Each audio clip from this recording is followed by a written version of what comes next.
रेलगारिजों हरखाब जाब्रबथाय जानानै जायगायावनो गाज्रि रोखोमै सासे सुबुंनि जिउ खहा। धेमाजि जिल्ला जनायाव बे दुखुनांथाव जाथाया जादों।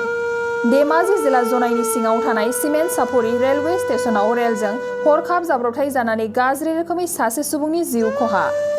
जिउ खहा जानाय सुबुंखौ सिमेन्ट सापरि पुलिस थानानि बेन्दोंआव थानाय लकलुं गामिनि हरेश्वर बर'नि फिसाज्ला 38 बोसोर बैसोनि टंकेश्वर बर' होननानै सिनायनो मोननाय जादों।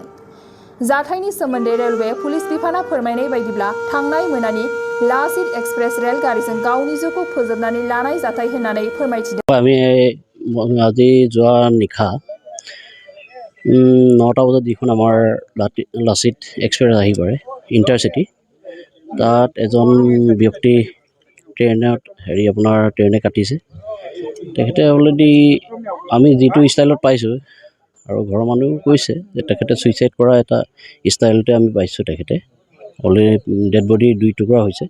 তেখেতৰ বায়'ডাটাটো এনেকুৱা ধৰণৰ, টংকেশ্বৰ বড়ো, আপোনাৰ 38 ইয়াৰ্ছ, দেউতাকৰ নাম হৈছে হৰেশ্বৰ বড়ো, আমাৰ চিমেণ্ট চাপৰি লকলং ভিলেজ, চিমেণ্ট চাপৰি থানা, डिस्ट्रिक्ट धेमाजि। नोंथाङा सरकारि साख्रि नागिरदोंना? नोंथांनि थाखाय मोनसे गोजोनथाव खौरां। नोंथांनि थाखाय दं एडुकेट पइन्ट, जेराव नोंथाङा सोलोंथाइ लानायनि गेजेरजों सरकारि साख्रिनि गुबुन गुबुन रोखोमनि गोब्राब आनजादफोरखौ उथ्रिसारनो हागोन आरो गावनि आथिङाव गसंथानो हागोन। बे एडुकेट पइन्टआव नोंथांमोना SSC, bank PO, bank clerk, bank SO, UPSC, FSC, defence, railway, state insurance, AAO, ADO एसिस्टेन्टजों लोगोसे स्टेट लेभेल जब आरो माखासे सरकारि साख्रिनि आनजादाव गोनांथि जानाय आयदाफोराव सोलोंथाइ लानो हागोन। मख'नो गोनांदि बे सोलोंसालियाव साख्रिनिल' नङा, बेयाव एमबिए आरो सैनिक स्कुल बायदियाव एडमिशननि थाखाय एन्ट्रेन्स होनो थाखायबो सोलोंथाइ लानो हागोन।